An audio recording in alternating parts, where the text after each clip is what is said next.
ایک آدمی نے غلام کو خریدا، اپنے گھر پر لے کر آیا، غلام سے بات چیت کی، غلام سے پوچھا تمہارا نام کیا ہے؟ جواب سنو اس غلام کے، بندہ بننا ہو تو اس طریقے سے بندہ بننا ہے۔ پوچھا کہ تمہارا نام کیا ہے؟ کہا کہ غلام کا کوئی نام نہیں ہوتا، آقا جو نام دے وہی اس کا نام ہو جاتا ہے۔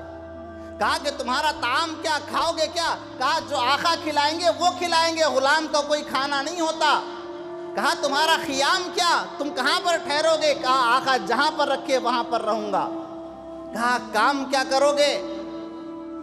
کہا کہ آقا جو کام دے وہ کام کروں گا۔ غلام کی اپنی کوئی مرضی نہیں ہوتی، آقا کی جو مرضی ہوتی ہے غلام کی وہ مرضی ہوتی ہے۔ جیسے ہی غلام نے اس بات کو رکھا مالک کے سامنے، مالک بہت بڑے اللہ والے تھے، فوراً چیخ ماری، بے ہوش ہو کر گرے۔ ہوش میں آنے کے بعد میں لوگوں نے پوچھا کہ حضرت کیا ہوا، طبیعت کیوں خراب ہو گئی؟ کہا کہ اس غلام نے اپنے آقا کے، اپنے مالک کے حق کو جان لیا کہ مالک جس حال میں رکھے اس حال میں رہنا چاہیے۔ میں نے اپنے مالک کو نہیں پہچانا، میرا بھی تو ایک مالک ہے، میرا اللہ، اس نے مجھے کھلایا، اس نے مجھے پلایا، اس نے مجھے زندگی دی، لیکن میں چاہتا ہوں کہ زندگی میرے حساب سے گزرے، اللہ کے حساب سے نہ گزرے۔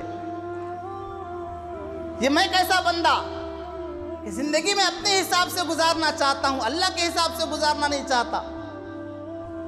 بندگی تو یہی ہے کہ ہر حال میں اپنے آپ کو اللہ کے حوالے کر دے، اے اللہ تو جیسا چاہتا ہے میں ویسے زندگی گزارنے کے واسطے تیار ہوں۔